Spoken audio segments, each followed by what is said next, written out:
Dealing with the condition itself is not enough. Dear Mr. Massa, I'm just trying to mind my own business. What's the matter? It's just another day, another black king captured. I'm about to lose my brain, stuck inside this ghetto rapture. I got a lot of smoke. If you want it, you can have it. They want a hat trick, but this is black girl magic. Ain't talking about the kind that'll make you disappear, but I'm talking about the power of the melanin within. Ain't looking for trouble, but I'ma say this one time. I put 2 dukes up if you try to touch mine. We still want justice for Samir and Trayvon. You say you don't see color, but racism ain't blind. They targeting little kids whose skin look just like mine. So I'm paranoid, it's a war zone outside. And I'm a black queen, so if you ask me to step out of my car, you gon' have to snatch me. Cause I ain't going no damn well. Had to spend my whole life living unfair.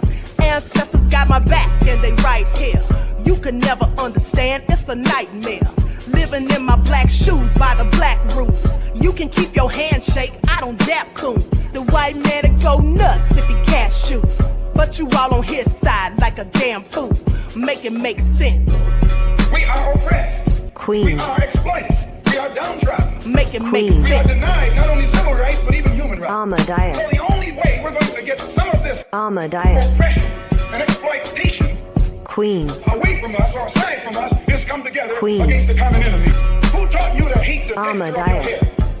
Who taught you to hate the color of your skin? Ahmadiyyah. Parents, pay attention to the books, the school system, even to your little children. Lies mixed with wisdom. His skin too bright, so he was blind to the prison. My skin just right, so I collide with division. You trying to pray to God, but we tired of religion. No savior saving, we got to save our savings. We used to pay miss, how we gon' make the slave rich? But who's to blame, and tell me why you complaining?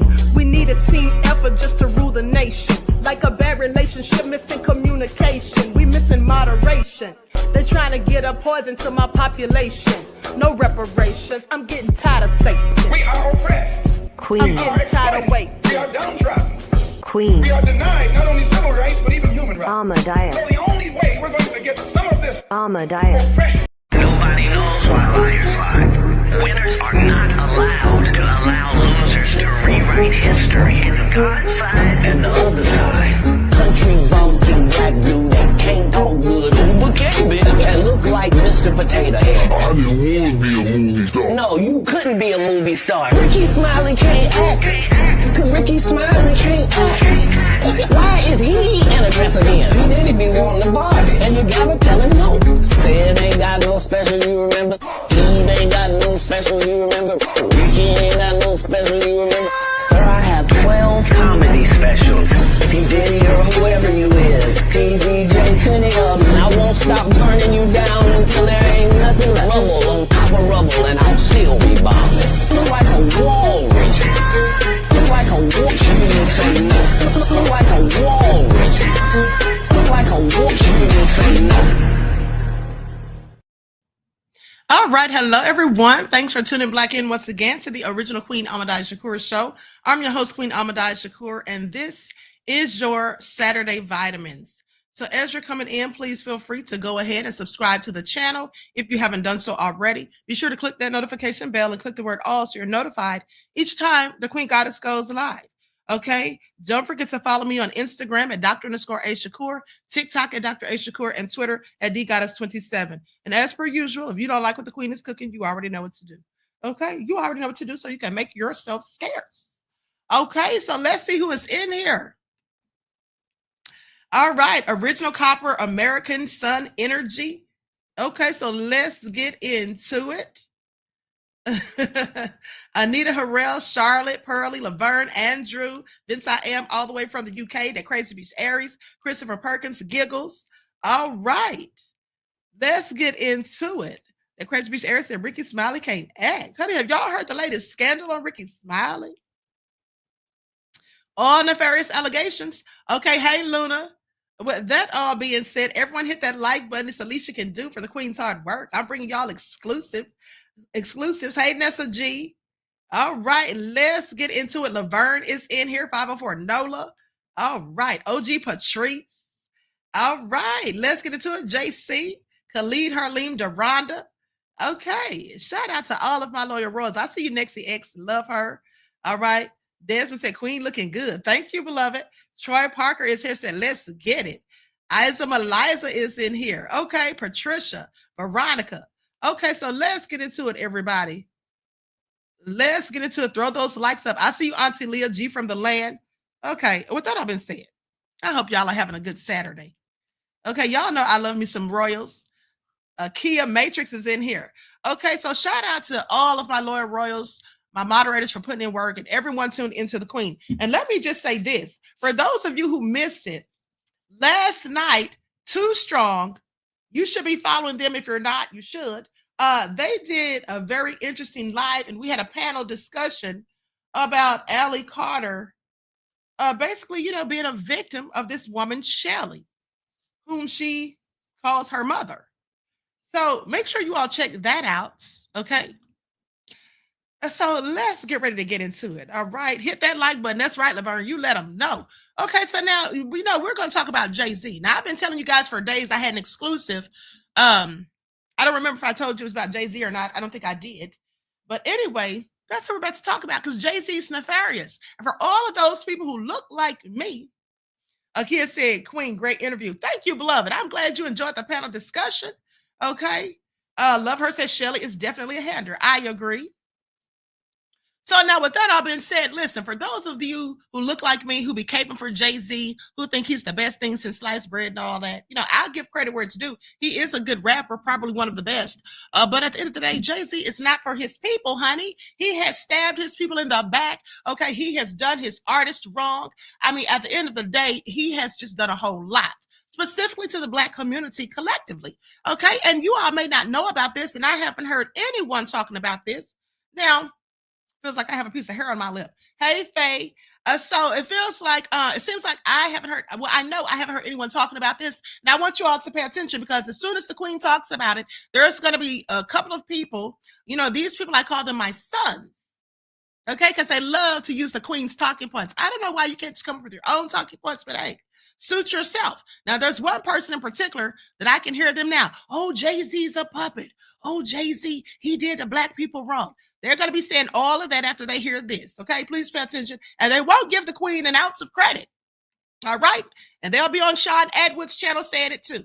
Please pay attention. Now, with that all being said, let's get into the nitty gritty of it because Jay-Z is a low down dirty dog. Okay. And I'm here to tell you in case you missed it. So what are you talking about, Queen Ahmadiyyah Shakur? What did Jay-Z do? Well, I'm so glad you asked. You see, what Jay-Z did, and you all should know this by now, because I did a very thorough video about a month ago about Jay-Z and that pump and dump scheme. Okay, do you all remember that? Once in the chat. Laverne said Jay-Z don't give a F. He sure doesn't. Once in the chat. Vince I am said hashtag buy wigs or us. Okay, you already know the wigs be watching the Queen, honey. Okay, you all remember that. Okay, so remember how I told you in that whole little thing, Jay-Z was merely a figurehead. Okay, he was put out there to promote this stuff, this marijuana dispensary and the products that were going to be selling, these $50 blunts and all of that, talk about premium, best quality. He was put out there to promote that to people who look like me, to his own community. Okay, and then these people came in and invested in that, and then it all crashed. Okay, and so there was their money gone. Okay, I want you all to pay attention. So now this is even more nefarious than that, as far as I'm concerned. So let's get into it. Let's get into it. And by the way, the good old Reverend Al Sharpton. Yeah, the good old Reverend Al Sharpton, he was vouching for Jay-Z. Did anybody ever wonder why Al Sharpton doesn't have a church? Anybody ever wonder why he doesn't have a church? So let's talk about it. Now, what I'm talking about here specifically is the Barclays Center. Did you all know, and I'm sure you didn't, that when this was all when they were talking about building this, a product of my own podcast said, finally caught the Queen live. Blessings, Queen. Blessings to you, beloved. Now, did you all know, when they were talking about building the Barclays Center, they wanted to take over the property. They wanted to gentrify the area, and they wanted to take over the properties of the people who live there, mostly Black people. Okay, and they were not happy about it, snatching up people's houses, via eminent domain, and then lowballing them on the offers. And Jay-Z was all party to it because they put Jay-Z out there in the front as a figurehead, so the Black people, to basically try to keep the Black people at bay. So let's get into it. With celebration and opposition, the groundbreaking ceremony was held last Thursday for the Barclays Center at Atlantic Yards, which has plans to bring the New Jersey Nets to Brooklyn. Several big names attended the ceremony, including Governor David Paterson, Mayor Michael Bloomberg, the Reverend Al Sharpton, and Brooklyn-born rapper and businessman Sean Jay-Z Carter. Now, I want you all to pay attention because you see, this is when Jay-Z started to transition. Do you all remember when Jay-Z used to walk around looking all thugged out in the do-rags and all of that? Y'all remember when Jay-Z was wearing do-rags? Even wore do-rags on the red carpet? Then all of a sudden, next thing you know, he's wearing suits and ties. Yeah, that's him. Please pay attention. But let me continue. So, with that all being said, now, the 18,000-seat sports and entertainment arena is being developed by Forest City Ratner Companies, which will operate the area in partnership with Mikhail Prohorov's One Ixiom Sports and Entertainment. The Barclays Center has plans to host more than 200 events. They said, today we begin the next phase of construction on the Barclays Center and celebrate a new phase of the community it will serve. This is a boon for Brooklyn and for all. Now, they made it seem like it was all good, like it was going to benefit the Black folk. I want you all to pay attention. Construction has been ongoing since last fall, and last Thursday's ceremony marks the next phase of construction of the arena, which is expected to open in 2012. Now, Al Sharpton spoke at the groundbreaking ceremony in support of the project. He's another fake one because he, too, was out there speaking on their behalf. You know, these people who don't look like us, trying to make it seem like it's going to be so beneficial to Black people. Okay, so that all being said, he said he was confident that everyone will get their fair share of jobs, housing, and employment. I believe that the jobs and the contracts and inclusion that the project represents is something we should bring around this country. We are in the 21st century and we must expand. That was Al Sharpton. I want y'all to pay attention. So he sits out there and tries to amp this all up like it's going to bring all these jobs and everything's going to be so good. Charlotte said Al ain't shite. He isn't. Absolutely. Okay, with this little fake self. Okay, likes up, everybody. Please like and share. Now, he says we must expand. Now, rapper Jay-Z, who is a partial owner of the Nets, and speaking of him being a partial owner of the Nets, okay, let's not even talk about how much he owned of the Nets, actually. Okay, so part owner of the Nets said that the project represents hope for Brooklyn. I'm very happy. I'm very excited on this day. We did it again, Brooklyn, he says. Now, I want you all to pay attention to how these people sell us hopes and dreams. Okay, hopes and dreams. That just gives you something to cling to. Okay, have you sitting there waiting and watching and hoping that something's just going to, turn out for your best interest. That's what they do. They give us the false sense of a hope. Okay, Barack Obama did the same thing. Now, goes on to say the 65,000 square foot venue will be home to the professional basketball team, the Brooklyn Nets. Not since 1957, when the Dodgers left, has Brooklyn had a major league sports team. Now, the first phase of the project includes the arena and 5 other buildings, most of which would be a residential combination of market rate and affordable housing. A hotel and office building could also be built. Phase 2 of the project includes 8 acres of open space and neighborhood retail. Now, developers say that the Barclays Center will create 17,000 union construction jobs and up to 8,000 permanent jobs when the project is complete. Bruce Ratner of Forest City Ratner said that the project is creating buzz across Brooklyn, saying that we did not at the time anticipate that Atlantic Yards would be such an important economic engine. We are a city that continues to grow and prosper, and Atlantic Yards will for many years stand as a reminder that we can build and create jobs and homes and dreams, even during the most difficult of economic times. Now, so far it sounds good, right? But just keep listening. Now, Bloomberg said that the project's creation of over 25,000 construction jobs and permanent jobs is an example of investments the city needs. The Barclays Center at Atlantic Yards is the first piece of what will be one of the largest private investments and job generators in Brooklyn's history. However, as fanfare and celebration was in the air, protest and opposition was not far away. During last week's groundbreaking ceremony, protesters who believe the Barclays Center is unfairly displacing residents let their voices be heard. But years of protests and over 34 lawsuits against Forest City Radnor from business owners and residents could not stop the Barclays Center from coming. Over 20 residents and businesses close by are being evicted, okay, and must be out by April 3rd. And some of these were Black-owned businesses. I want you to pay attention. And most of these residents, as I said, were Black. They were forced out. Protesters blew whistles, held signs, chanted, and used noisemakers to show their outrage against the project that many say will change the face of the neighborhood. According to the organization Develop, Don't Destroy Brooklyn, known as DDB, the Atlantic Yards project would be instant gentrification. DDB believes that 64% of the housing from the project will go toward high-income families, not the poor people, not those struggling to maintain their lifestyle or to just, keep their heads above water. All right, please pay attention. Now, high-income families, saying today is a very sad day to be a Brooklynite. Our state government, long mired in corruption and scandal, has bent over backwards to give Bruce Radnor whatever he wants, including my home and the homes of other citizens. I'm angry with our so-called political leaders who proudly stand by their abuse of power. This is what a man said as he stood out there protesting. Now, I want you all to pay attention. And some of these people were Jewish people, but most of them were Black.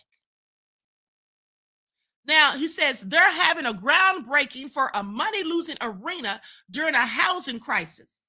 You all remember the housing crisis back around 2009 and 10, when all these neighborhoods were going in the black due to the rampant increase of mortgage fraud? No benefit for those who need it the most. It was an exclusive party. A lot of attention was given to Jay-Z, but he owns 1% of the nets. It was a sad day. We were limited by the police who overreacted. I was very proud of the protest and the enthusiasm because of the anger over what was being celebrated. It was an abusive process to get it that day. To get to it that day. Now, they go on to say that Governor Patterson, the mayor, and Radnor had different numbers, according to this homeowner. He said they are way inflated from reality. They talk about all these jobs. The arena is not an economic engine for the city. They can't talk all day long, or they can talk all day long about how wonderful this project is. But what they were breaking ground for is a money-losing arena during a housing crisis. The Nets are not the Dodgers. This has nothing to do with Brooklyn, but getting a professional sports team. This has nothing to do with Brooklyn, but getting a professional sports team, but the land in Brooklyn to lose it. What should be going on are investigations, not celebrations. We advocated to develop the rail yards. The fight against Atlantic Yards is over, but we are realistic. The state has taken over that 22 acres. It appears there will be an arena, but we doubt it will open in 2012. They removed a piece of a neighborhood they said was blighted, but it wasn't. Out of 45 Brooklyn politicians, only 6 were at the event. Very few politicians wanted to be at the groundbreaking. DDB is also charging that the project is an abuse of eminent domain. A suit remains in Manhattan Supreme Court, and an oral argument will take place next month. So, I want you all to pay attention. Because you see, like I told you, Jay-Z was chosen to be the figurehead for this whole thing. But don't worry, it gets even worse. Okay? It gets even worse. Now, as I told you, there were lawsuits filed and they wanted to sue. That didn't really do them much good, of course, because you see, the judges were allegedly in the pockets of the developer. Now, this is all alleged. I can't substantiate it, but I absolutely believe this was the case. Court of Appeals permits condemnation for Barclays Center. In a 6-1 decision, the New York Court of Appeals has turned down critics' arguments that the state's Empire State Development Corp violated New York's constitution in pursuing eminent domain to acquire land for Atlantic yards, including Barclays Center. The ruling means the ESDC will now be free to begin condemnation proceedings against the landowners. There is no appeal to the U.S. Supreme Court, so they couldn't even appeal it to the Supreme Court. Please pay attention. And these people were outraged. I just want you all to pay attention, as they should have been. And mind you, they were going to be, they were offered money for their properties, but eminent domain gives them the right to just go in there and snatch it. And, they were lowballed. They didn't get what it was worth. And just imagine if you had been living in your home for 20 or 30 years, all of the memories that you had there. Your grandparents lived there before you, or your parents. And then you just have to give it up because somebody comes along talking about eminent domain. Now you've got to go because they want to gentrify the neighborhood and they want to build this big arena for their own gain. And then you can't even appeal it to the Supreme Court. Just think about the magnitude of that. Are y'all listening? Please pay attention. All nefarious. But Jay-Z was party to this. And, we should all know by now, I don't know why some people just act like they're so naive, like they don't get it, that Jay-Z's just shady. Let's not forget how he did Colin Kaepernick, okay, for peacefully protesting. He said, I think we're past kneeling now. So what does that even mean? Okay. Then he goes on this little fake crusade with the NFL as if they're now promoting social injustices, as they're fighting against it. So Barclays Center, the 18,000 plus seat arena that's home to the NBA's Brooklyn Nets and NHL's New York Islander, opened on the Atlantic site yards in Brooklyn after debuting in September of 2012 with a series of sold out Jay-Z shows. See how he benefited real quick? Okay, the mixed use facility has held dozens of high profile concerts and even hosted the 2014 Rock and Roll Hall of Fame induction ceremony. But despite its flashy entrance into a metropolitan market that already has 3 major indoor arenas, the project has turned out to be a financial loser, just like the people said. Just like the people said. They said this was not the thing to do in a time where there was a whole housing crisis. Now, it was a financial loser, failing in just about every equitable or quantifiable measure. The promise of affordable housing has yet to materialize, and where the construction of new housing is even being attempted, there are major structural and engineering problems. Okay, this is what happened immediately after it was erected and completed in 2012. Now, or opened. Now, the opening of a few new businesses in the shadow of the arena can't exactly be credited to its existence, as the surrounding area had been becoming a more desirable place to work and live for years prior to its construction. As for Brooklyn residents, we now have a terrible basketball team to watch and a pretty decent hockey team and a garnished arena and some growing housing towers on a site that otherwise would probably have something similar anyway. It would probably have given something similar anyway, given that pretty much every possible site in Brooklyn now has a ginormous apartment building going up on it. And any revitalization effort or effect on the surrounding neighborhood has been mixed at best. There's a Shake Shack and other new restaurants, certainly, but then there were new restaurants opening in droves in that area even before the arena was even planned, before it was even a thought. So they didn't really do anything to improve the community, is what they're saying. Data provided to The Voice by the City Independent Budget Office doesn't show any indication that more new businesses have opened in the Barclays Center, okay, at their 217 zip code than in other nearby parts of Brooklyn. Meanwhile, the site of the old Triangle sporting goods store, which was cited as the harbinger of the land rush when its owners closed it and put the building up for sale, is still vacant almost 4 years later. So clearly they put that person out of business. It's probably too simplistic to say of the Brooklyn arena that everybody ended up a loser, but we certainly haven't seen any slam dunk winners yet. So for now, it is turning out to be an epic train wreck. Okay? The Barclays Center had a terrible year financially in the fiscal year ending June 2015. Net revenues plummeted to less than half the total once projected, and the arena lost some $9 million in what was roughly its third year in operation. So do you see a pattern here? Do you see a pattern of how Jay-Z, see, this is why when people say to me, or I hear people talking about how Jay-Z is a very good businessman, no, he isn't. He's not a good businessman. Okay, Dame Dash was a good businessman. Okay, Master P, a good businessman. Jay-Z, lackluster at best.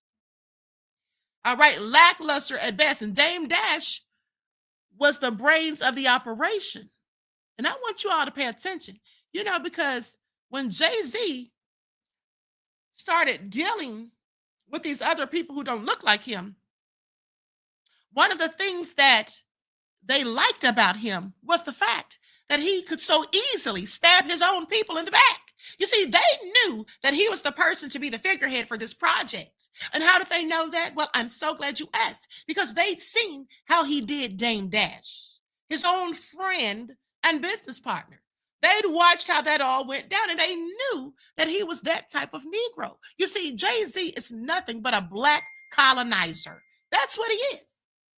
He is a black colonizer. Please pay attention. OG Patrice said, Dame Dash is a better businessman. They just blacklisted him in the industry. Exactly. Oh, so sketchy. Now, a hint of the news emerged in a bond rating document released upon the arena sale December the 22nd, then was detailed in a financial statement, consolidated statement of operations for Brooklyn Arena LLC, released at 4 p.m. on New Year's Eve, seemingly time to bury the news. Okay, so they wanted to hide the fact that it was losing pitifully. All right, they wanted to hide all of that, didn't want that to be known, didn't want that information to come out. And just so you know, I have the documents. I have the independent auditors report and all of that. The independent auditors report.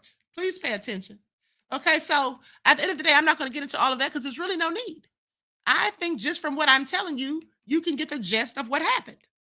Now, the arena's net operating income fell well behind expectations to $38 million due to declines in event and related venues, while operating expenses remained. They still had all the day-to-day operating expenses, but what they thought they were going to get, that was far less. It was lackluster. Now, speaking at the site's groundbreaking ceremony in 2010, then New York City Mayor Michael Bloomberg declared that in 100 years, nobody's going to remember how long it took. You see, this is the thing. They knew that after all these years, of the people going through courts with them, with all of the years for the construction and all of this stuff that they were promising, well, they knew that after a while, people aren't really going to remember what was even promised. And I'm not talking about the residents who were protesting and complaining, but I'm talking about the other people who heard them telling all these lies and promising all these things, all these jobs and all these businesses being opened and all of these things, that people would just forget about these things, because it's true. Most people tend to be short-sighted, okay? They have short-term memory. So anyway, nobody's going to remember how long it took. They're only going to look and see that it was done. Typically, imagine himself as a benevolent master, please pay attention, with a grand vision. Bloomberg considered the public-private development of the Atlantic Yards as his gift to the people of Brooklyn, which his friend and fellow billionaire Bruce Ratner promised would be an urban utopia. Is it an urban utopia? Was that what it was for the Black folk? Absolutely not. In reality, it was primarily a gift to Ratner and acquired the extensive use of eminent domain for the real estate developer to gain control of the property and build his new neighborhood from scratch, which in addition to the arena was supposed to include more than a dozen skyscrapers. But as reasons Damon Root wrote in 2011, he said, to build the Atlantic Yards from scratch meant you first had to wipe part of an existing neighborhood off the map. And that's what they did with the help of Sean Jay-Z Carter.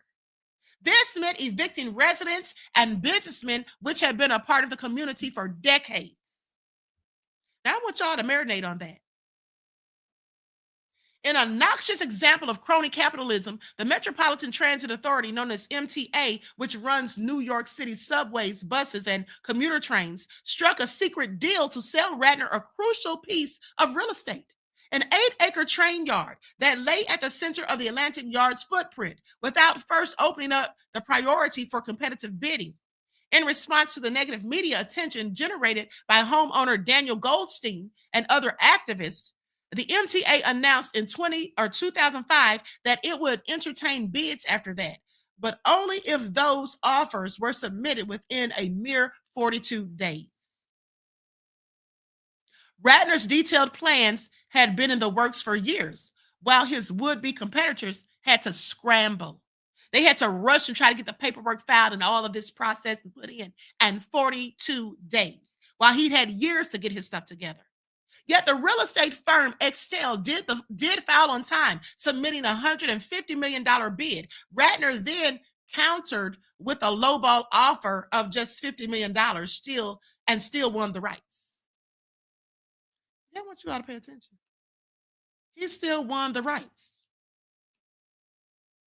$50 million, a whole $100 million less than what they wanted.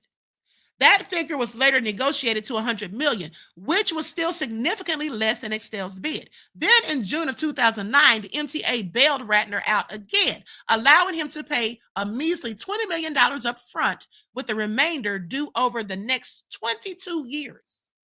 As the film points out, this sweetheart deal went down at the same time the MTA was raising the price of bus and subway fares.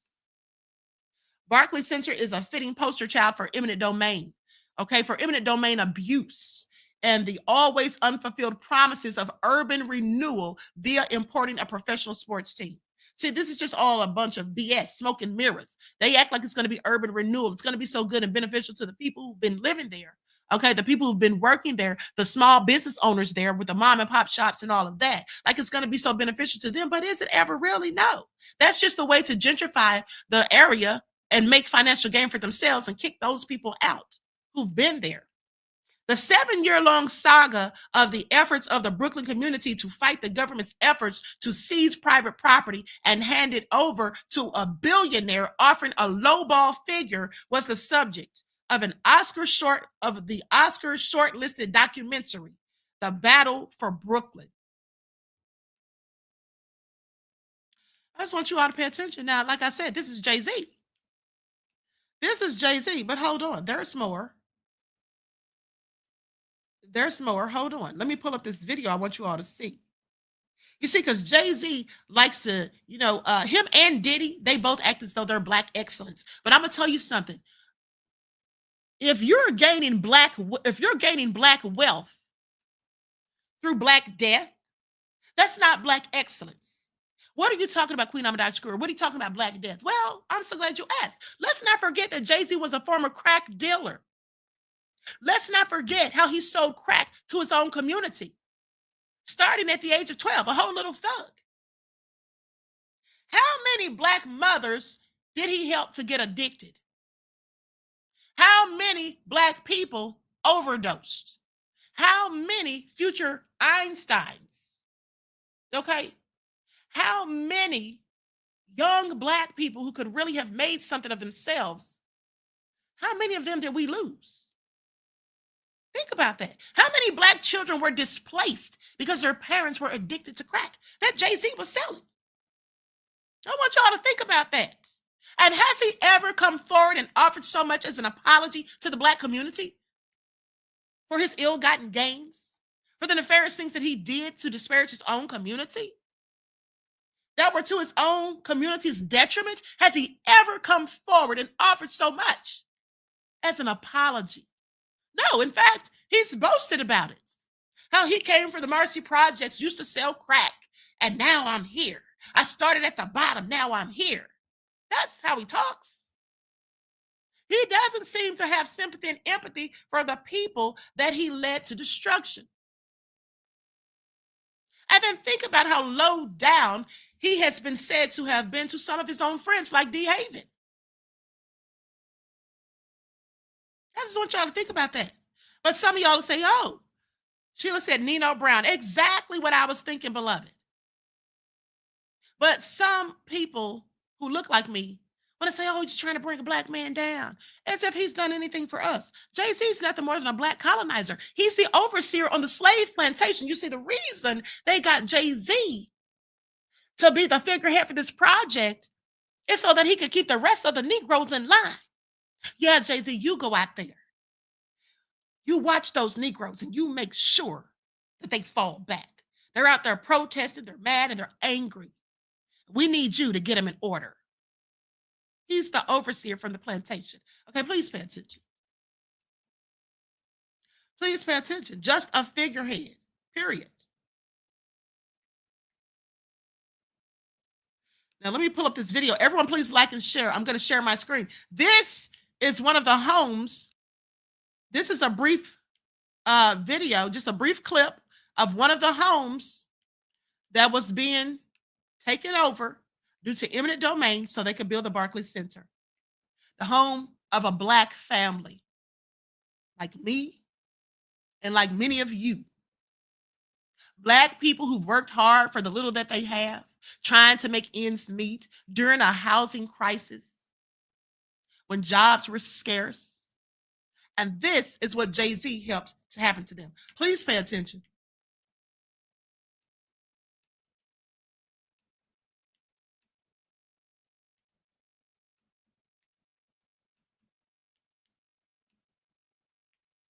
I'm going to put an overlay on this. Likes up, everyone, please. Don't forget to like and share. Thank you in advance.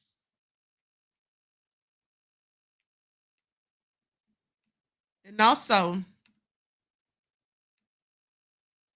let me add my music. I don't want any copyright issues.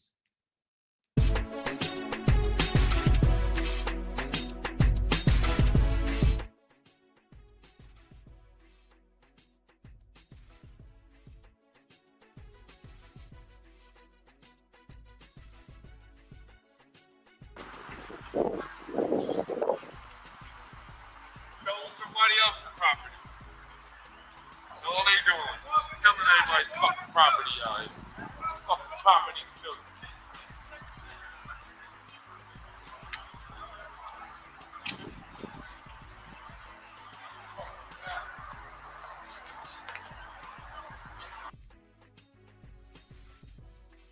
Now, did you hear that? He said stealing somebody else's effing property. That's all they're doing is stealing somebody else's property. Okay, and that's basically what they were doing. Okay? Just think about the equity that you've acquired in a home after you've had it for so many years. Think about if your mortgage was just about paid off. Think about the memories and all of that. Okay, the generations of your family that have lived in those homes. But now you have to go. Go to this next video. This is him speaking to a group of black children as if he's so for his community. Please pay attention.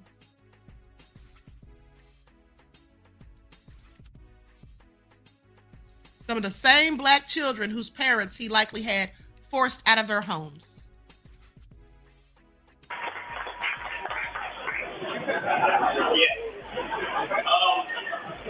Let me start this up. I heard some students from Western out there.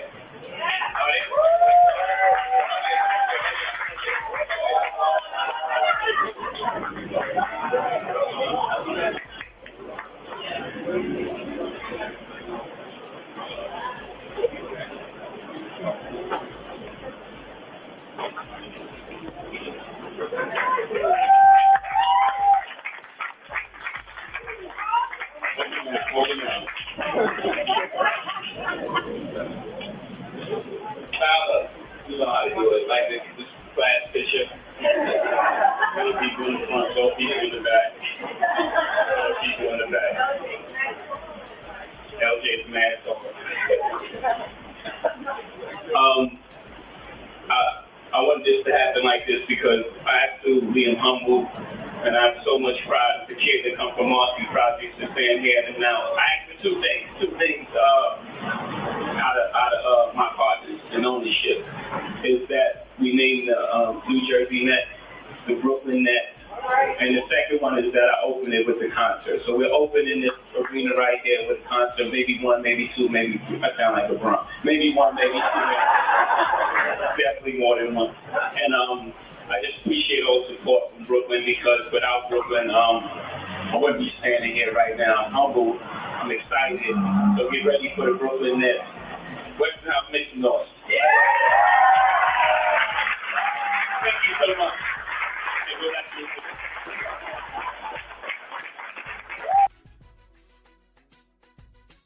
Darn shame. Now I want you all to pay attention. You see, because what Jay-Z does, what people like him tend to do, is they use their celebrity status and their fame and their money, you know, to basically pull the wool over the eyes of people who worship them. Because there's a lot of people in their communities who worship them. Okay, because they feel like, yeah, you know, they made it out or whatever. But at the end of the day, when people, you know, it's okay to be proud of your people. I want to see my people do good. I like it when they make it to the top, but not when it's at the detriment of other people at the bottom. Okay? I don't like that at all, and neither should you. And you know, that's why when you hear people sitting there just praising Jay-Z like he's a god or something, he's not. And what has he really, you know, done to show that he has sympathy or some sort of remorse for what he did to his own community? And I'm not just talking about the Barclays Center and the eminent domain. I'm talking about him selling crack. Okay? I'm talking about him selling crack. Now, let's talk about it. His ownership in the Nets. The Brooklyn Nets have their fair share of celebrity basketball fans. Rappers like 50 Cent and comedians like Amy Schumer have been pictured at games, and as well as several other notable names. There's no bigger celebrity presence for the franchise than its former owner and rap legend Jay-Z. In 2004, he invested $1 million in the New Jersey Nets. By the time he sold his share of the franchise in 2013, he saw a total return of $2.35 million, which combined his stake in the team as well as his ownership of the Barclays Center. He moved the franchise from Prudential Center in Newark to the new arena in Brooklyn in 2012. According to Forbes, his investment saw Warren Buffett-like success. Whether or not Jay-Z poured more money into the Nets beyond his initial investment, however, remains unclear. Assuming he did not, that would mean that he turned $1 million into $2.35 million over the course of 9 years, a gain of 135%. Over the same period of time, Warren Buffett's Berkshire Hathaway, a BRKA, plus 0% stock has risen by about 85%. And Jay-Z's investment will continue to pay dividends though he has confirmed the end of his career as a Nets co-owner, and it appeared he'll hang on to his Barclays Center stake. Jay-Z still owns a percentage point on the Barclays Center. He is no longer allowed to own an NBA franchise due to his involvement in sports agency firm Roc Nation Sports. NBA rules dictate that you can't be an agent and a team owner at the same time. Now, in an interview with Rolling Stone, he explained his reasoning for shifting his focus. Our newest endeavor is committed to building the brands of professional athletes as we have done for some of today's top music artists. For Roc Nation Sports to function as is at its full potential, NBA rules stipulate that I relinquish my ownership in the Brooklyn Nets. He continued by saying that he'll always be a fan of the Nets, the team that he brought to Brooklyn from New Jersey and placed in his hometown borough. It was never about an investment. It was about the Nets and Brooklyn. My job as an owner is over, but as a fan, it has just begun. This is what Jay-Z said to Rolling Stone in 2013. A thank you and deepest appreciation goes to the fans who are the lifeblood of any team. The lifeblood of any team. Likes up, everyone. Please don't forget to like and share. Thank you in advance. Now, the rapper and entrepreneur Jay-Z is reported to be selling his stake in the Brooklyn Nets in order to further his latest career as a sports agent. Jay-Z has been the face. And I want you all to pay attention because that's why I call him a figurehead. You see, Jay-Z's always used as the face of something. All right? He's always the face. And why is he the face? That's to appease black people. That's to get black people to rally to his support. Okay, so financial gain can come to him and his business partners, the people who set him up, so that they'll gain financially from black people. Because he leads black people down the wrong path, or he fools black people, in my opinion. He had black people thinking that the Barclays Center, let me tell you, he had black people thinking that the Barclays Center was going to be black owned. But he had a little old small percentage. I just want y'all to pay attention.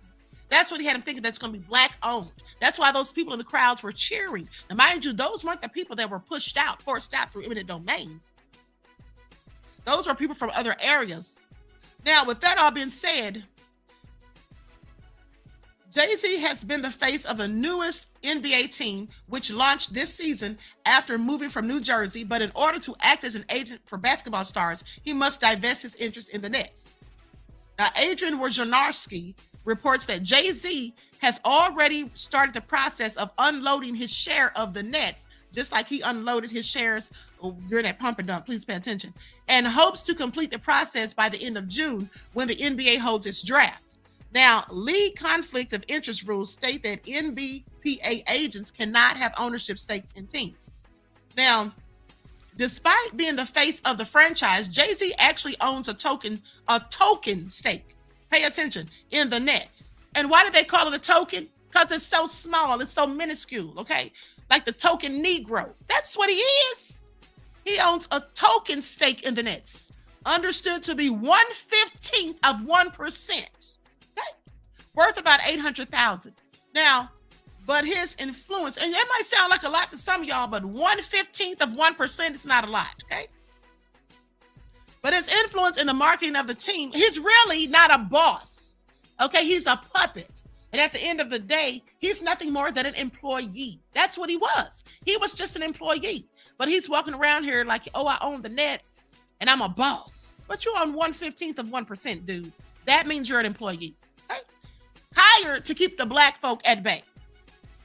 All right? In the case of the Barclays Center. Now, with that all being said, but his influence in the marketing of the team has been invaluable. He was responsible for the team's new black jerseys, while the Barclays Center Arena contains a 40/40 club and a Rockaware store, and its suites carry Armand de Brignac champagne. Now, Jay-Z's new enterprise, Roc Nation Sports, made its first signing last week. The New York Yankees baseball star Robinson Cano selling his stake in the Nets will allow Jay-Z to tout for NBA business too. Now, it is, however, unlikely that Jay-Z will actually be negotiating deals for the players he signs. Roc Nation is partnered with Creative Artists Agency to launch the sports representation business, and CAA is expected to take the lead in deal making, while Jay-Z once again plays the figurehead role. Did y'all hear what I'm saying? Are y'all listening? Do y'all hear this? They already called him a token Negro.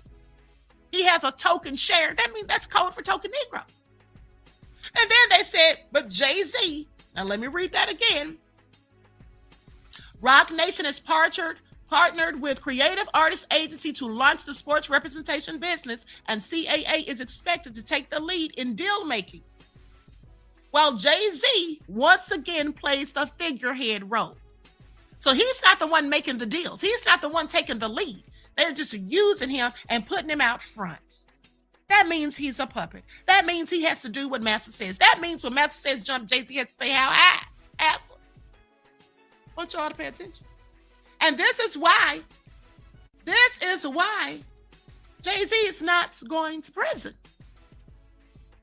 They have so much of a vested interest in his use. Okay, please pay attention. The Nets, along one of the less celebrated NBA franchises, when in New Jersey, have taken off this season with a new home, a new look, improved on-court performance, and, of course, celebrity endorsements. They have already qualified for the playoffs. Jay-Z and his wife Beyonce are still likely to be spotted at the Barclays Center, and the Nets' finances are secure, with Russian billionaire Mikhail Prokhorov owning 80% of the team. Okay, I want y'all to pay attention. A figurehead. That's all he is. That's all he is. And I want you all to remember, let's not forget about the deal that I told you guys that he allegedly made with Trump. So that Desiree Perez, his CEO of Rock Nation, so that she could get that pardon that she so desperately needed. When he made the deal with Trump. Now, this was all reported. Y'all remember, I did a report on this about a week or so ago. You know, so that he just had to promise that he would not endorse Biden in the 2020 election. Please pay attention. So, but let's continue. Now, before I move on to the next receipt, let's have a word from our sponsor at 12 Tribes. Likes up, everyone, please. Like and share. Thank you in advance. Hold on, let me read a couple of these comments. A product of my own purpose podcast says, Jay-Z has been compromised. Please pay attention. Y'all see how he did DMX. Exactly. Very good point, beloved. Exactly. God bless me said, don't hyper focus on the black man when he is a pawn in the white man's game. You do this too often. Beloved, don't tell me what to do. Okay. And if you don't like what I do and you think I do it too often, why are you here? I absolutely will focus on it. You see, that's what we should focus on. Because when you have black men who do these sorts of things, at the end of the day, they're no different than the Negroes who were on the plantation who would run and snitch are the ones who were trying to gain freedom. The ones who were plotting to escape. Okay? That's what they would do. They would get those people lynched because they'd go and run and tell on them for an extra biscuit or piece of chicken. So yes, I will continue to focus on this. I'm sorry God blessed you if you don't like that. Okay? You do this too often. Well, why is it a problem for you if the queen does it? I mean, hey, there are thousands of other screw tubers that you could go and watch, beloved. But don't tell me how to do my job. I don't work for you. Okay? And if you don't like the commentary, well, you know, there's the door, the virtual door, that's, okay? Don't ever tell me what to do. I don't know who some of y'all think I am, honey, but y'all got the queen effed up. I don't work for any of you. I say what the hell I want on this channel. And I talk about who and whatever I want on this channel. If you don't like it, leave. Don't I say that at the beginning? If you don't like what the queen is cooking, get the hell out the kitchen. I said, don't come here trying to tell me what to talk about, but that's what you're not going to do. All right, thank you. Bafana Duba says the drama is people will still follow him because he is successful. Question is, at what? Exactly, beloved. Okay, exactly. This is all so true.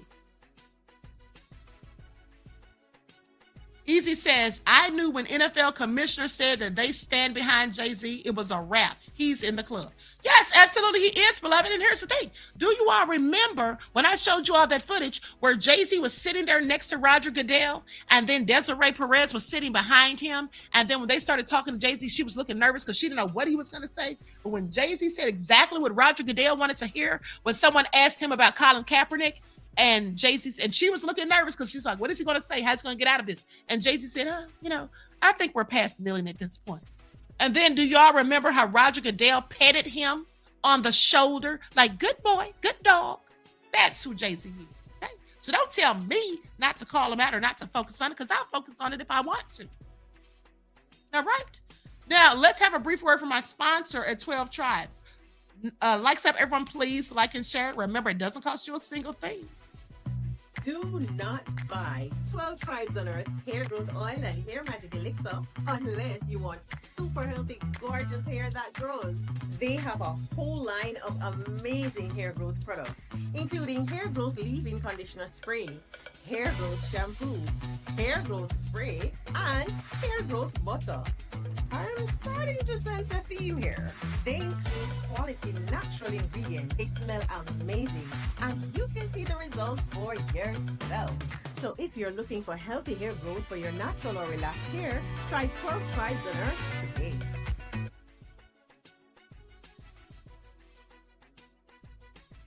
Okay, so with that all been said, don't forget you can purchase 12 Tribes hair oil at Etsy.com. Just look for Lisa Crafts, and you can also find it at Walmart.com. Now let's talk about how dirty he did Nicki Minaj. Now you guys remember that I reported on this months ago, and I even did a TikTok about it. This was probably back in September. Okay, because Nicki went in on him about her cash. All right, and also remember she accused him of Beyonce of buying streams for Megan Thee Stallion so that she would outdo Nicki. Nicki Minaj has publicly expressed her frustration with Jay-Z over financial issues related to Tidal, the streaming platform that he launched nearly a decade ago.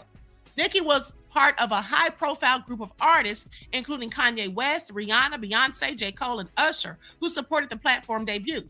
Now, each artist was promised, I want you to listen to this, please pay attention. Each artist was promised 3% equity in return for their exclusive content aimed at boosting Tidal subscriber numbers.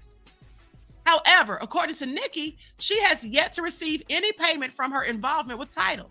Responding to a fan's comment on Academic's TikTok page that suggested all artist stakeholders had been compensated, Nicki wrote saying, "I didn't even get one red penny when no one promoted it more than me.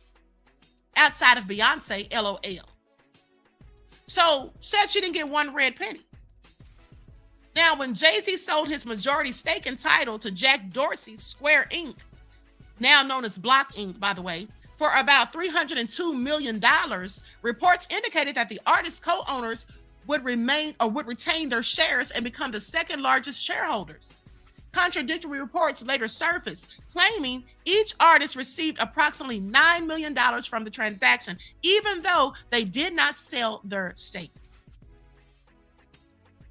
So Nicki Minaj's discontent with Jay-Z extends beyond financial matters. Recently, she criticized him on social media, accusing him of blocking Lil Wayne from performing at the upcoming Super Bowl halftime show in New Orleans due to personal grievances. She posted on X saying, "Denying a young black man what he rightfully put into this game for no other reason but your ego. Your hatred for Birdman, Drake, and Nicki got you punishing Lil Wayne," she said. Lil Wayne, the GOAT. Nicki also expressed her disdain for Jay-Z's attitude, calling him spiteful and evil. That's what she said. This is what Nicki Minaj said about him, but later clarified that her comments were not meant to disrespect Kendrick Lamar, who will headline the Super Bowl, the halftime show. I want y'all to pay attention. Jay-Z is low down and dirty, okay? Like somebody said about him the other day, and I can't remember who said this. It was somebody who knows him. But they said something along the lines of, if Jay-Z's been moving like a snake all this time, you've seen him doing all these snake moves, and you still don't know he's a snake, I don't know what to tell you. Now, Nicki didn't hold back when setting the record straight about her part in Jay-Z's music streaming service sale of Tidal, claiming that both he and Steve Stout are spreading lies. Record exec Steve Stout alleged earlier this month that Jay-Z gave Minaj equity in Tidal prior to its sale in 2021. Now, let's not forget Steve Stout is the one who, Diddy went upside his head, allegedly. But also, I told you guys that I think that incident between him and Diddy was a lover's quarrel. Because on the pictures with him and Diddy all hugged up and booed up, clearly looked like it was a lover's quarrel for them to fall out, to me. Stout claimed during the Pivot podcast that Minaj didn't sign the effing paperwork. That's the reason why you left millions of dollars on the table. He further alleged that Jay-Z didn't do nothing to you. Minaj, however, remembered the Tidal deal differently, alleging in a series of tweets saying that she was told they made no money on the deal, so all they could offer me was $1 million.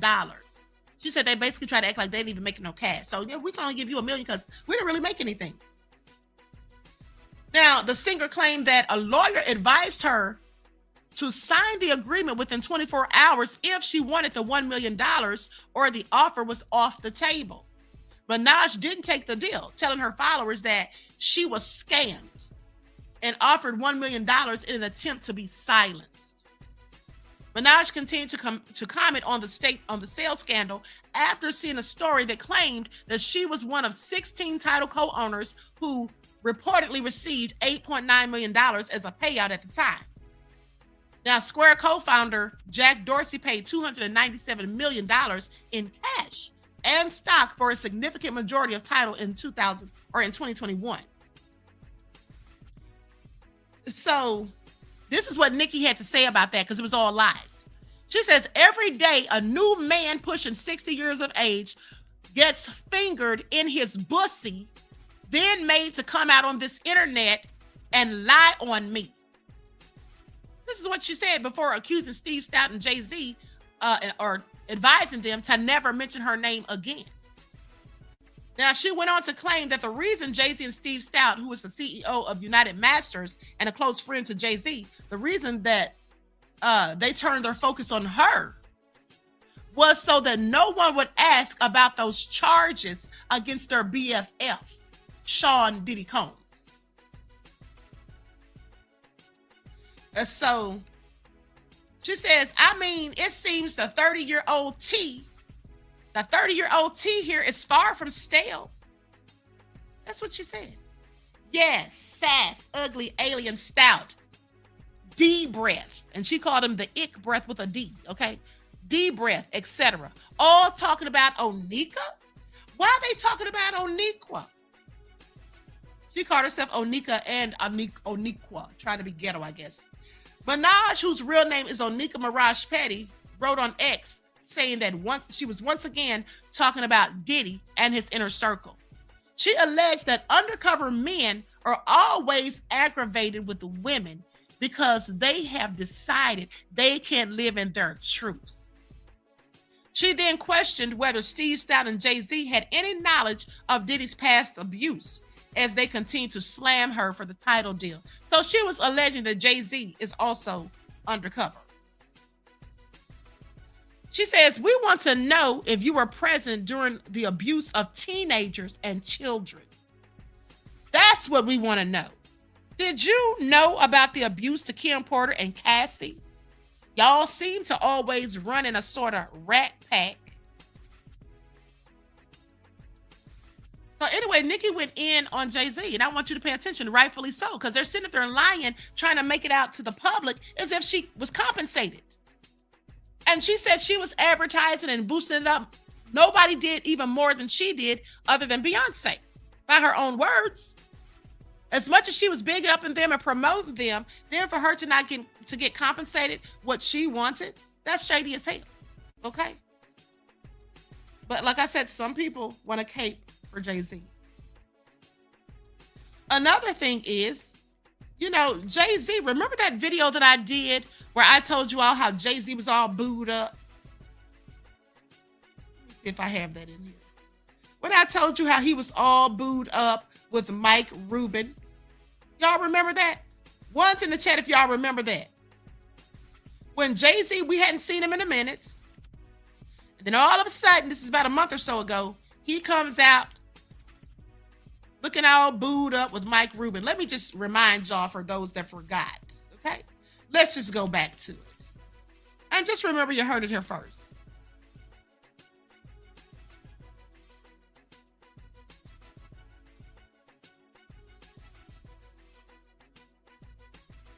Okay.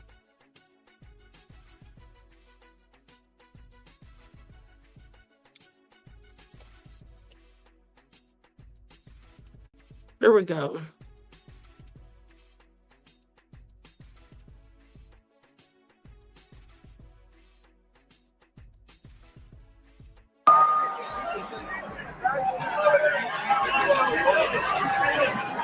Came over.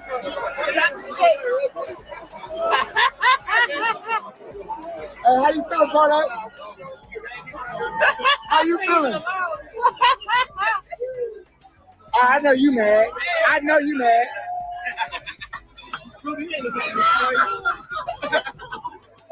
Oh, hey. Hold on. I don't know why he dropped it. Please, we don't need this right at this time. Man. Oh my God. Ollie, turn your face. Turn your face. Turn your face. We need that. Hey, Church, that was crazy, boy. That was crazy, boy. And I'm coming to the Dallas game too. Oh, yeah, y'all might win that.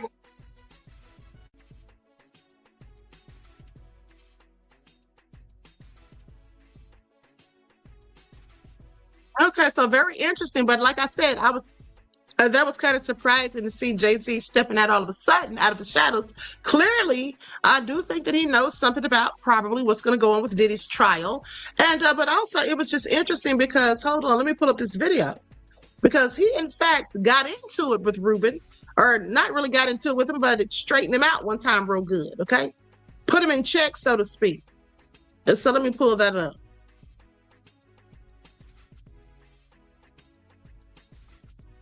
Here it is, right here.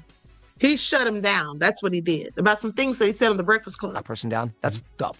Okay, let's keep it real. Okay. Michael Rubin, a billionaire entrepreneur who is well known for throwing the infamous all-white parties, which host some of the largest creators in their respective industry, is receiving backlash after an interview with the Breakfast Club went viral. Meek, I know that guy really, really well. Even rappers such as Schoolboy Q, Meek Mill, and potentially Jay-Z came out publicly on Twitter to put their 2 cents in, even going as far as telling him that he should stay out of black culture business because he's white. Anything I can ever help with, I'm always there.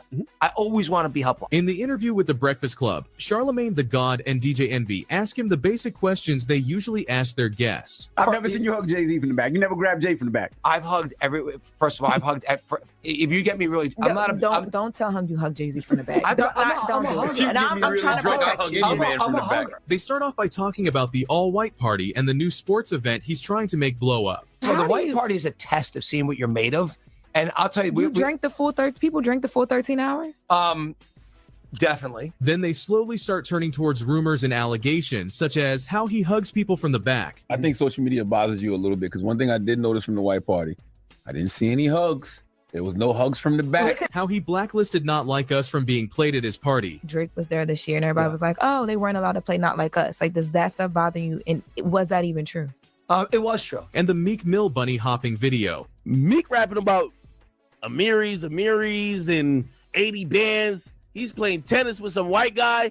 And all of a sudden I see this. You're doing bunny hops, Meek, because you got your ass beat in tennis. Look how they talking to him.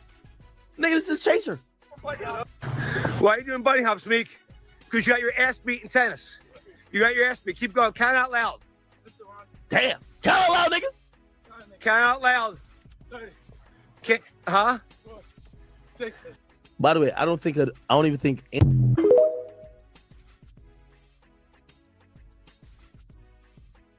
So that was absolutely shameful. That was absolutely shameful. Don't you agree? All right.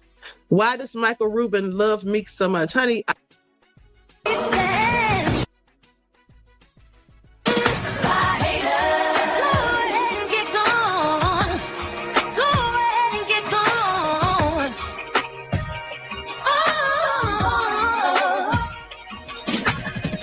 in this kingdom we rise like the dawn. Each step we take, we keep marching on.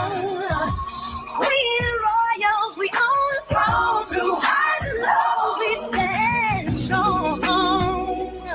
By haters, we've heard it all before. We'll keep shining while you walk out the door.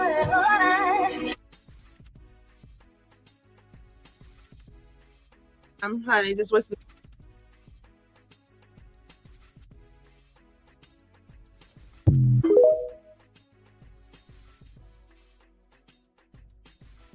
Okay, Bethany took all that time, honey, just listen.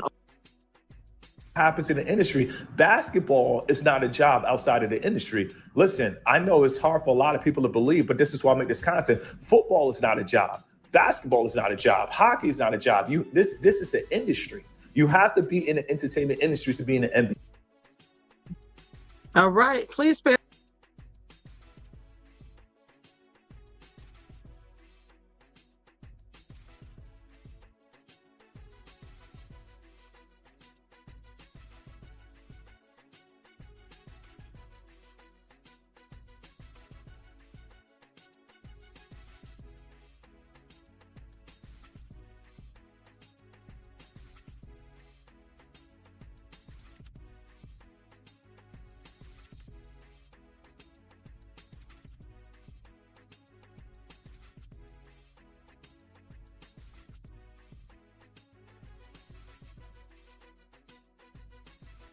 Could you all hear me? I'm sorry.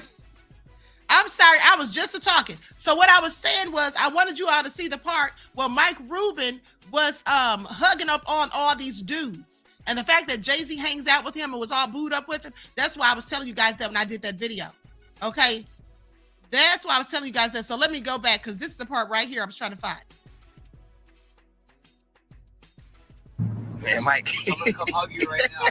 I'm coming to hug you. Big hug. Get everyone to love each other. Now this the motherfucker did it though. See, this the motherfucker did it. Amen.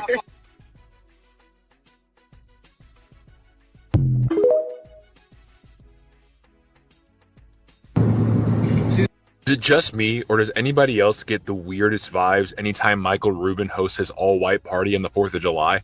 For those of you who don't know, this is Michael Rubin. He's right here. He's being pictured with Quavo, Gronk, Tom Brady, Drewski, and CJ Stroud. CJ, you're from my city, man. You're from Rancho Cucamonga. Watch out for this guy, okay? I know your brother. Your brother was my high school teammate.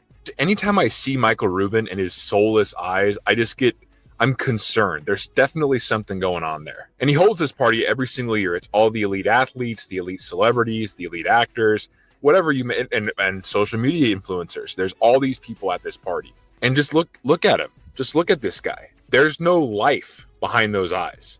And here he is with Drake, and both these guys, there's no life behind either one of their eyes. But this guy, Michael Rubin, I've done a couple of videos on him. I'm just weirded out by him. He's the CEO of Fanatics, which is the company that has made all the MLB jerseys this season for the first time, and a lot of them are really crappy, bad material. But he was also involved with the ownership group of the Philadelphia 76ers before that.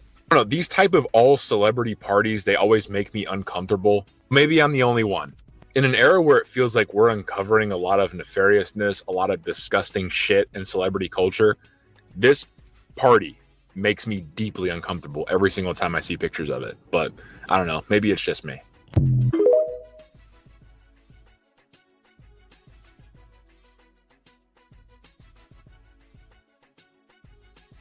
Okay. So he said it gives him the creeps. Okay. Now, with that all being said, here's the thing. You know, as I told you guys, Jay-Z's not going to jail. These people are protecting him. For one, he's in business with Mike Rubin. Okay. He's in business with Mike Rubin. Let me just pull this up. Likes up, everyone, please. Like and share. Thank you in advance. Here it is right here. Here it is right here. Jay-Z and Michael Rubin hosting a $250,000 blackjack event in Atlantic City. The event celebrates the grand opening of new Fanatics Sportsbook at Ocean Casino Resort. Now, this was in September of last year. Jay-Z and Michael Rubin are putting big money on the table. According to page 6, the two entrepreneurs are hosting a $250,000 blackjack tournament on Sunday, September the 15th in Atlantic City to celebrate the grand opening of the new Fanatics Sportsbook at Ocean Casino Resort. Now, the event is said to be invite only with high-profile guests, including Fanatics Sportsbook customers and friends. During the affair, NFL Sunday is set to play in the background as the tournament plays out. Both Hove and Rubin will reportedly sit in for the final table at the blackjack tournament at the event. Now, Jay-Z is the co-founder and an owner of Fanatics Sportsbook located inside Ocean Casino's resort, the Gallery. The luxury venue features a 12,000 square foot gaming and bar space, a 100-foot elevated bar and lounge, and a 140-foot of LED video walls per reports. So earlier this summer, the Brooklyn rapper hosted a 40-40 club pop-up during Fanatics Fest, teasing what's going to come as he continues to broaden his business banner. The star-studded gathering brought celebrities in music, sports, and beyond to Rubin's company event. You see, Jay-Z's always the figurehead. He's no boss, okay? He's an employee for these people. They have him working at their behest. That's what it is. Now, the guest list included Carmelo Anthony, Kevin Durant, DJ Khaled, Taylor Rooks, Julius Dr. J. Irving, Kareem Abdul-Jabbar, Stephen A. Smith, Tiffany Haddish, Quavo, Wale, Freeway, and more. It's always been the plan to open a new spot. Finding the right location that makes sense to the brand is key, and that takes some time. We've narrowed it down to our last few choices, and now we're in the negotiation phase. This is what the 40-40 Club Vice President of Operations Sheldon Robinson said. Now, Fanatics began as a single e-commerce deal in 2002 and has now grown into a full-scale global digital sports platform. The company launched Fanatics Betting and Gaming a year ago and is available in 22 states for online sports and has 21 retail sites, including the only sports book inside the NFL stadium at Commanders Field. Okay, so like I said, these people use Jay-Z to make money and to also get people who look like Jay-Z to cater to them, to spend money with them. Okay, that's what he does. That's how he's of service. Now, with that all being said, I want you all to hear this interview that Jay-Z did with Warren Buffett. Okay, because remember, when Jay-Z did that deal, when he was having black people fooled black people into thinking that the Barclays Center was going to be black owned because he had that little bitty percentage, right? Well, and then he sold his shares of the Nets because you can't be an agent and also an owner, a sports agent and also an owner at the same time. Well, basically, they said he made a Warren Buffett-like deal, okay? Or that was the type of success he got. So this is a video where he sits down and talks to Warren Buffett in this interview.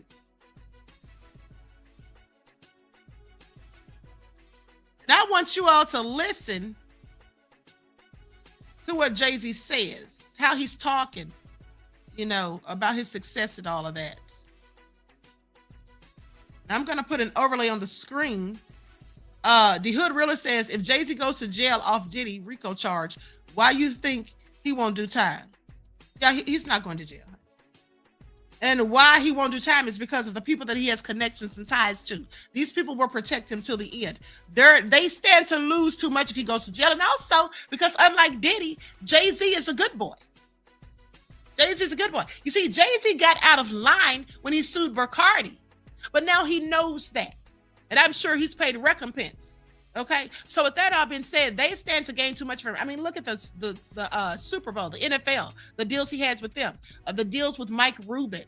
Okay. All of this, he's very beneficial to them. And like I said, unlike Diddy, another thing that I told you all weeks ago, Diddy is out there acting like a thug, going upside people's head, just being rude and obnoxious. Okay, getting continuously arrested, doing all kinds of foolish things. Jay-Z does not do that because Jay-Z transitioned. Once they got Jay-Z to be the figurehead for Barclays and all of that, Jay-Z transitioned from the thug life persona, from wearing do-rags and baseball caps, to wearing suits and ties, to tuxedos. Then he went on to start dressing and acting like Basquiat, a bisexual painter. So Jay-Z is fulfilling his part of the bargain. He's not going to jail. Like I told you guys, I'm predicting that, okay? Remember, you heard it first. Now, with that all being said, thank you for your insight into the topic, beloved, and your contribution to the channel. Peace, love, and blessings. Now, let's hear this interview where he sat down and talked to Warren Buffett.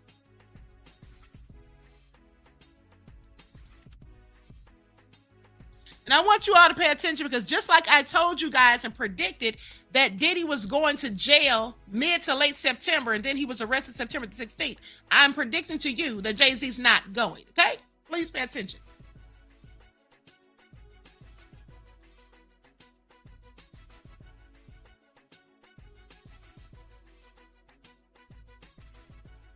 Luck.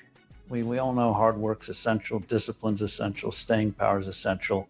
But there's that element there that you can't quantify, but you know it's there. Warren, you've had some thoughts. Well, there's a lot of luck. I mean, just being born in the United States in 1930, the odds were like 30-1 against me. I mean, you know, I didn't have anything to do with picking the United States as I emerged, and having decent genes for certain things. And in my own case, I was sort of wired for capital allocation, and being wired for capital allocation a couple of 100 years ago in Nebraska wouldn't have been a thing.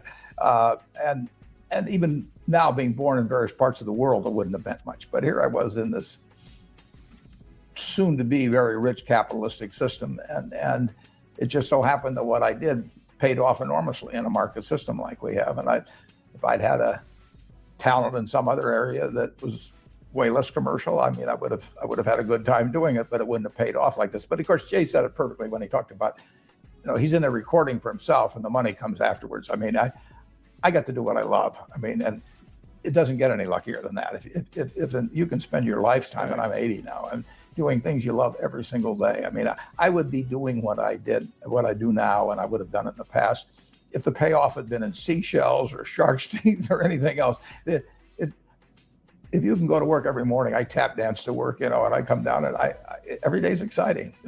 So that is lucky. I mean, that didn't have to happen that way. If I'd been born in 1930, if I'd been born a female, if I'd been born black, I would not have had the same opportunities that I had. I mean, it's chance. I mean, my parents love my sisters just as much as they love me. My sisters are just as smarter than I am and all of that, but they didn't have the same expectations in the 30s for a young smart girl as they had for a young smart guy. And so I've had all kinds of luck. I had the luck of, I got turned down by Harvard. Well, getting turned down by Harvard, then I got to study under Ben Graham at Columbia, which changed my life. All kinds of things have worked out. So I just hope I stay lucky. I've been lucky for 80 years. Now where you grew up, you could have easily have ended up, as you've discussed with your friends, who did something and by golly, they were put away and didn't get the opportunity. Yeah, I mean, there are very few people that from my neighborhood, in my environment that make it out. I mean, forget about to be successful, make it out alive, or to be incarcerated. I have a great friend, who just came home, who's one of the most beautiful people you ever meet. And he's, he just came home from doing 13 years, and we were together every single day. And had it not been for music and music taking me out, at the right time, my life could very easily have been his. Very easily. We were together every single day. Well, mention the story about London. Yeah. So they did, we were into different things. We were into a lot of street things. And, just so happened I had a talent to make music. And a guy by the name of Jazz, who I started out with really early, he got the opportunity, he got to deal with EMI. He had the opportunity to go to London to record his album. And, I went along with him, and we waited for 2 months. Well, in that 2 months, there was a sting operation, and they took, my friend I'm talking about, took him away for 13 years. And the only reason I wasn't there because I was away, doing this music stuff. I want to buy your house. I can pay you cash for your house. Okay, so you all heard that, and I want you to pay attention, because as Jay-Z sat there telling this man who doesn't look like him about how there was a sting and the only reason he wasn't there is because he was doing music, and then talking about his friend who went to jail or prison, had just come home, a very good friend, a beautiful person. Was he talking about D. Haven? I'm thinking he was talking about D. Haven. But look how that all turned out.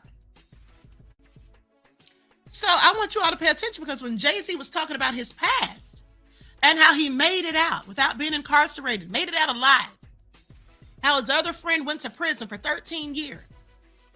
Not one time did he so much as show an ounce of remorse for the ills that he had done, the wrongs that he had done upon his own community. That's what I want you to think about. You see, because even Freeway Ricky Ross has expressed remorse for what he did to his community when he was out there selling illegal substances. He expressed remorse.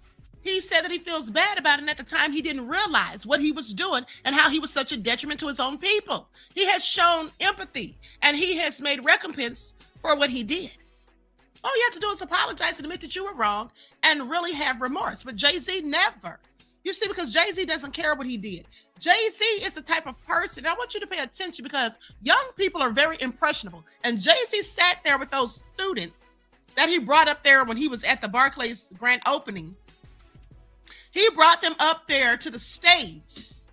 And, they look up to people like him, of course. At the end of the day, it would have been so impactful had he just simply said, don't follow this path that I was on. I went down the wrong road. Luckily, I got out of that lifestyle, and here I am. But Jay-Z uses that, as far as I'm concerned, as a badge of honor. Now, he'll say, oh, I made it out of Marcy Projects, and I'm here.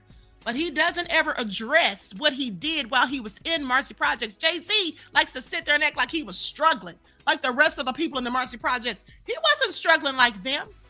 Some of those people were struggling because of him and the things that he was slinging out there, acting like a whole, little young Nino Brown, so to speak. He did this for years. He did this for years, slinging the rocks. That's what he did.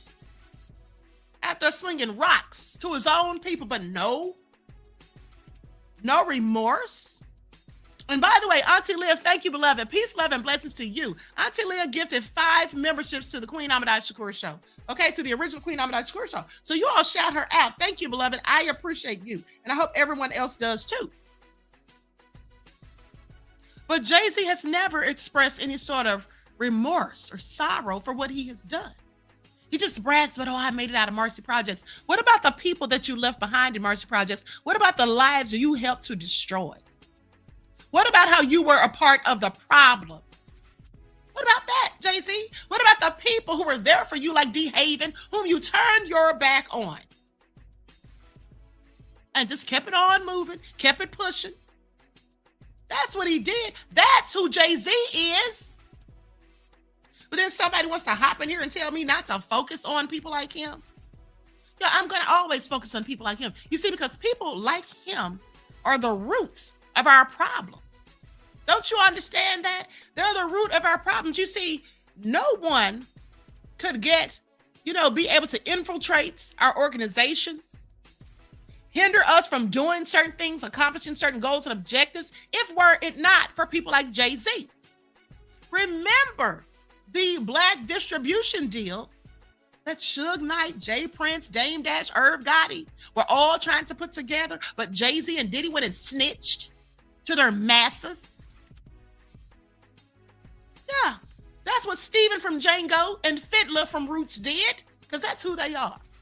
So when I hear people that look like me talking about Jay-Z and Diddy, we should be defending them. We don't know if they did it or not. Well, I don't have to know if they did everything they're accused of. I know what they actually did. I know that they stolen from their artists. Diddy has, at least. I know that he's gotten rich and built much of his wealth off of the backs of his artists and their talents. While he didn't have any talent, the only talent that Diddy had was to be nefarious, was to be able to use people and grift people out of their own profits that they worked hard for. That's his talent, as far as I'm concerned. And Jay-Z and Diddy are very much so alike. And remember how his lawyer, Alex Spiro, said that he and Diddy were not friends, but Nicki Minaj said they were BFFs. Said that Steve Stout and Jay-Z focused their attention on her to keep from having any conversation about their BFF Diddy. Then she said, do you know anything? Were you there when those children were being abused? Do you know about what was going on with Kim Porter and Cassie? Of course he knew. Of course he knew. As far as I'm concerned, in my opinion, he absolutely knew. Okay?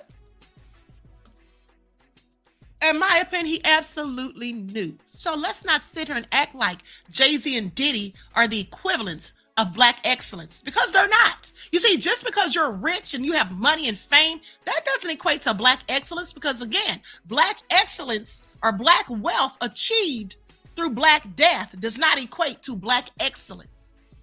That's what it doesn't do at the end of the day. You're out there slinging crack rocks and all of that. People in your community. How many mothers did he have strung out? Now you could say, well, they took it. It was their fault. He didn't make them take it. Well, no, he didn't make them take it. He sure didn't. But he sure did not have a problem supplying it to them. That's what he didn't have. And even now in his older years, as he's 50 plus years old, I think Jay-Z's 55. Even now, he doesn't look back at the things that he did and have an ounce of empathy and remorse enough to say, I'm sorry, I should never have done that. I wish I could change it, but no.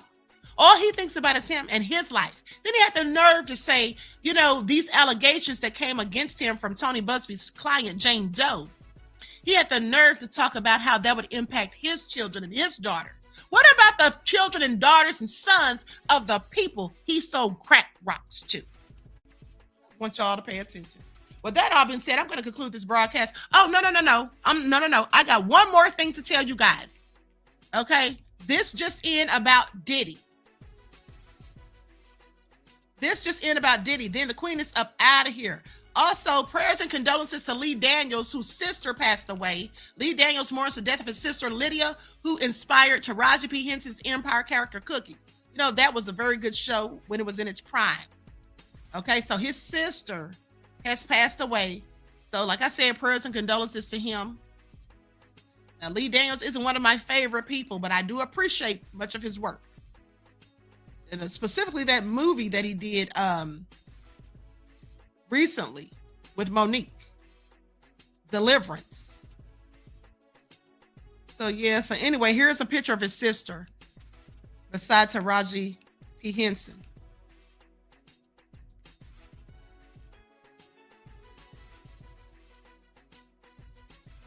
And shout out to OG Patrice for sending me this. Okay, so anyway, his sister has passed. May she rest in paradise. Now, with that all being said, Sam Moore, soul man who scored hits with Sam and Dave, dead at the age of 89. Many of you may not know him. I really don't know him, but OG Patrice sent me this. This is somebody that my father and mother definitely know. Sam Moore, one half of the beloved soul duo Sam and Dave, died Friday morning at his home in Coral Gables, Florida, at the age of 89. His wife and manager Joyce Moore confirmed the singer's death to Rolling Stone. Moore had unspecified surgery earlier this week. So prayers and condolences to his family. Prayers and condolences to his family, friends, and loved ones. Leon Gardner said, "I'm a soul man." I know you are, honey. I know you are, beloved. I didn't know this man. I didn't know him. But like I said, my parents do. So another person going on to glory. Now, so let's talk about Diddy's shiesty self. I want y'all to pay attention. And shout out to OG Patrice for sending me this too. Diddy Combs' former associate reveals how much Diddy hated rapper Tupac. Well, I could have told y'all that because he sure did. Remember that video I did about him being so jealous of Tupac, trying to run after all his women? Trying to run after all his women. Let me tell y'all something real quick. And this is just me being petty again. You know, some of my haters are my biggest fans, in my opinion, because they sit, and two people specifically, I know they're subscribed to my channel because I can almost count it down to the exact time. When I talk about something that nobody's talking about, not my exclusive necessarily, but when I talk about something that or I'm the first to report on something, and as soon as I'm done with my live, all I gotta do is go click, and there they are talking about it. They love the queen, and the queen loves them too. I mean, I always say, make your haters your motivators. So let me tell you all guys this. Listen, I'm going to start giving you guys words of wisdom every day. That's going to be the new thing this year. I'm going to be giving you guys inspirational vitamins. Okay, y'all remember when I used to post the thoughts for the day in my YouTube community tab? Who remembers that? Once in the chat, if y'all remember when the queen used to post the thoughts for the day and the YouTube community tab, or better yet, when I used to post it on Facebook, and I used to be trending on Facebook for that. Y'all remember that? So we're going to start back having words of wisdom. So y'all are saying yes. Going to start back having words of wisdom for you guys, okay? Please pay attention. We got to stay motivated. That's what we got to do. And so here's the motivational words for today. Make your haters your motivators. That's absolutely true. Did you all know that that's in the Bible? That's literally in the Bible. It's just worded differently. In the Bible where it says, make your enemies your footstools. That's the same thing as make your haters your motivators. So when people hate on you, always use that to fuel yourself, to catapult yourself forward. Okay, don't be dismayed, beloveds. Be not dismayed by your haters, for your haters are nothing more than fans and admirers who are just too caught up in their ego to let you know how much you inspire them. Please pay attention. Okay, please pay attention. This is all facts. This is not alleged. It's all facts. Your haters are people who really are fans of yours and they admire you. But because of their ego, they cannot give you the proper praise and glory that you do. So instead, They'll try to mimic you, emulate you, or just talk trash about you. They really love you. Okay, they really love you. That's what they do. RG Titan said, I never knew that, Queen. Well, most people don't know that. That's just a little tidbit of information that I picked up along the way, because I read the Bible on a regular basis. Okay, because it's full of gems for those who have the wisdom and the wherewithal to understand the hidden messages and meanings behind much of it, which is written in allegorical text. Okay, it's esoteric knowledge. All right. Vince I Am said facts on box, Queen. That's right, beloved. Hashtag on box. We got to start back saying that too. We haven't said that in a while. I'm going to have to put that on one of my t-shirts. Hashtag on box. And speaking of t-shirts, you guys be sure to check out my store and some of those new designs that I've posted. Now let's talk about Diddy. Sean Diddy Combs, his former associate, reveals how much Diddy hated rapper Tupac. Hated his guts. This came out just 5 hours ago. And I find it all so nefarious, Diddy. Sean Diddy, and you really admired Tupac if you think about it. That's why Diddy started rapping, because Tupac was rapping. That's why he started wearing Versace, because Tupac wore Versace. That's why he wanted Sarah Chapman, who's the mother of his daughter Chance, because Tupac had her first. That's why he wanted to date Sally Richardson, because Tupac dated her first. He really was in admiration and awe of Tupac. That's why he became an actor, because Tupac was doing acting. I want y'all to pay attention. Now, with that all been said, Sean Diddy Combs certainly had rivals through the years.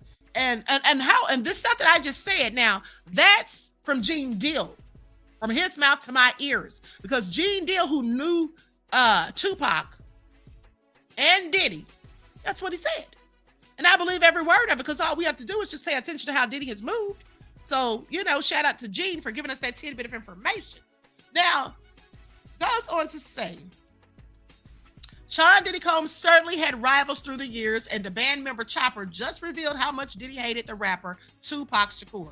Hip-hop mogul Sean Diddy Combs' life is being revealed through those around him now that the 55-year-old rapper is sitting in jail without no bail. Back in September 2024, Diddy was arrested on charges including trafficking and racketeering. And while his team tried to have him released on bail, they were unsuccessful. Now, those who have known Diddy for years are speaking up more and more about what he was really like behind closed doors.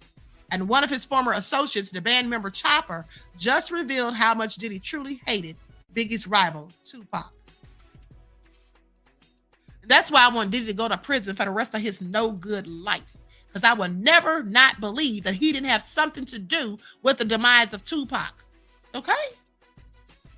It's no secret that there were some major rap rivalries back in the 1990s. Biggie, also known as the Notorious B.I.G., whose real name was Christopher Wallace, had a long-standing feud with California rapper Tupac Shakur, known as Tupac.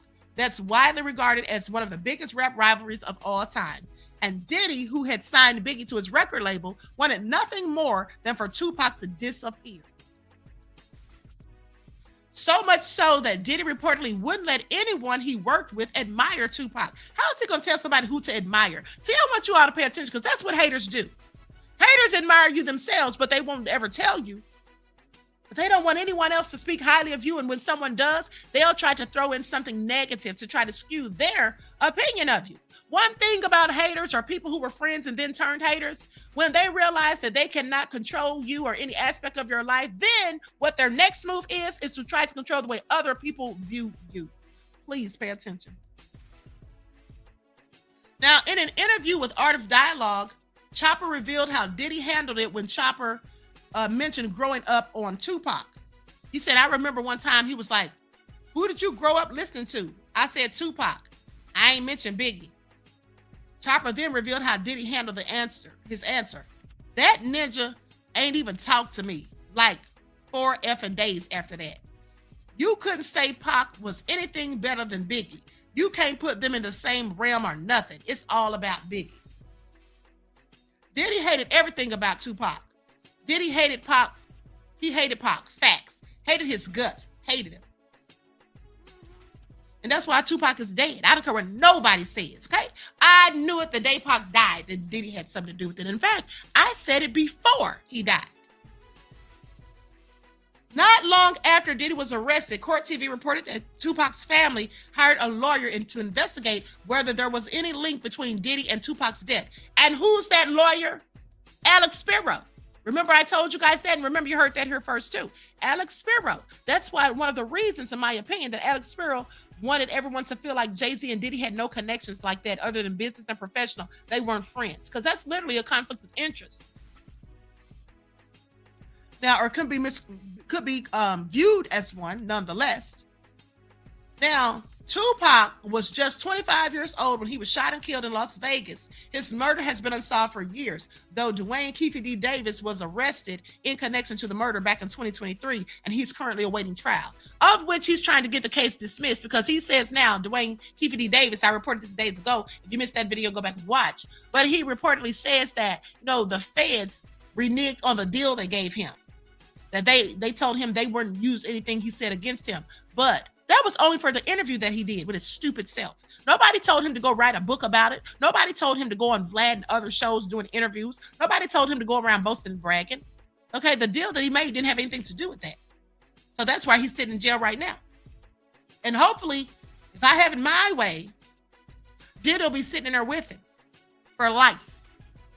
Now, Suge Knight, a producer and rival of Diddy's, has long believed that Diddy was somehow responsible for the murder, although there has not been any established connection between Diddy and Tupac's death. So yeah, he just talked about basically how he hated him, which is no news to me. Okay, so with that all being said, Auntie Leah said Tupac spoke of God and rejected the Illuminati. He wouldn't give up that sacrifice hold. He was a threat because he held the world's attention. Tupac was a revolutionary, just like the people that he was raised by. Aqua Girl Rising says, oh my, Diddy is single black male like the movie, shaking my head. Yeah, he is. He absolutely is. He's somebody who mimics and mocks other people. You see, Diddy was lame back in the day. Don't y'all remember when Diddy was lame? Those of you who are old enough to know, Diddy was a whole lame. And Diddy's had some work done on his face, because I remember a time that Diddy didn't look anywhere where he looked similar, but he's clearly had some work done on his teeth and his chin. And remember how his mouth used to always hang open? Yeah, clearly single black male. That's what he is. Okay. Aqua Girl Rising said facts. He was goofy. All right. So that I've been saying, listen, I love you all to life. I hope you enjoy the rest of this beautiful day. Each one teach one. That's how we grow and thrive. Do something productive, constructive, but never destructive. And always remember, beloveds, to keep the Most High first in your lives. And until next time, I will talk to you all again soon. And by the way, beloveds, I will be live tomorrow. Okay, at some point. It'll probably be afternoon, sometime in the afternoon. Okay? Peace.